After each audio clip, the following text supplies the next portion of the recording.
You're watching Lunker Junkies TV's Angler Encyclopedia series. Tips, tricks, and some great information from some of the top guides and pros in the Pacific Northwest. Get your notebooks out and stay tuned. Hey folks, we were asked to do another yarn ball demo. We did one quite a while back, and the way I did it before, there was a lot of waste, and our good friend Randy Wells has taught me a better way, so I'm going to pass that on to you. And this is a great method for tying yarn balls at home, very little waste. It's also a great method for tying yarn balls on the go. You're out on the river, you're steelhead fishing, you want to try something different, you get an idea, carry your yarn with you, you can tie these up right on the boat, very simple. So you take your 3 strands of yarn, or 3, 4, 5. I usually don't go over 5 or under 3. And if you don't want 3 colors, you can use 2 strands of the same color. I guess you could probably do 2 if you wanted a real finessey small yarn ball, but for the most part, I generally do between 3 and 5. Here's just some random colors I picked out here. So you get your however many strands of yarn you're going to use.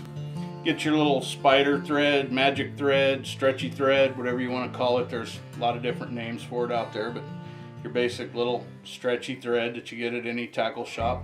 Bi-Mart carries this. You can get all these products, best deal around at your local Bi-Mart. Anyway, take your 3 strands of yarn is what we're using this time. Take your stretchy thread.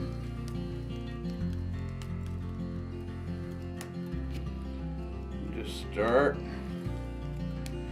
start wrapping them. Just leave it all in one piece. I like to go about a 3/8 to a 1/2 inch apart. Make sure you get your thread down in that same little groove every time.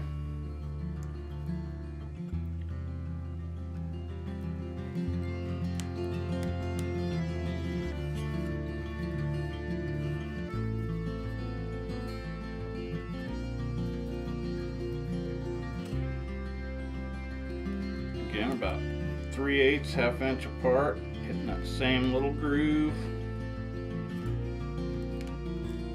You don't want it super tight, but you want it pretty tight. You don't have to go to the point where you're almost breaking your thread, but you want it fairly tight. Use your fingers as kind of a guide to hit that same little slot there every time. And just go right down your yarn like that. Again, about 3/8 to a 1/2 inch apart.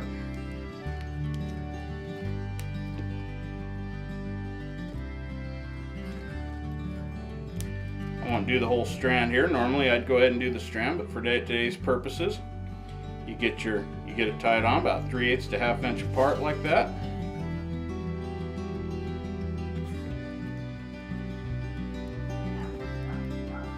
Good sharp pair of scissors always helps when you're messing with yarn balls. Trim your end up there a little bit.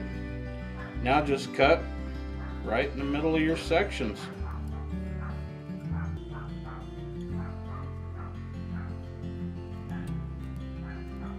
Right in the middle of your sections like that.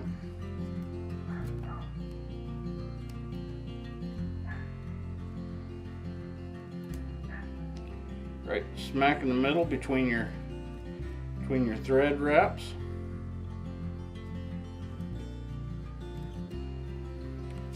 And then just take and just kind of fluff them up there a little bit. You can do a little fine trim on them if you want. Cut them down a little smaller if you want to go a little finessey. Use your finger and your thumb as a guide there to kind of round them out. Fluff them up, boom. There's a beautiful little yarn ball. And in that little bit of time, I just made 5 of them. And you really don't even have to trim if you're in a boat and on the go. Just rough them up a little bit. Boom. Quick, simple way to make some little yarn balls on the fly, and I even use this method at home now because it's just such a quick, easy method. And there's just so little waste doing it this way. I like to trim mine up a little bit because I like kind of a uniform, pretty yarn ball. I don't know that it's really necessary. I don't know that the fish care. It's probably for me more than anything, but just a little bit of trimming and boom, there you have it. Nice little yarn balls. Very little waste. Quick, easy way to tie some yarn balls on the fly.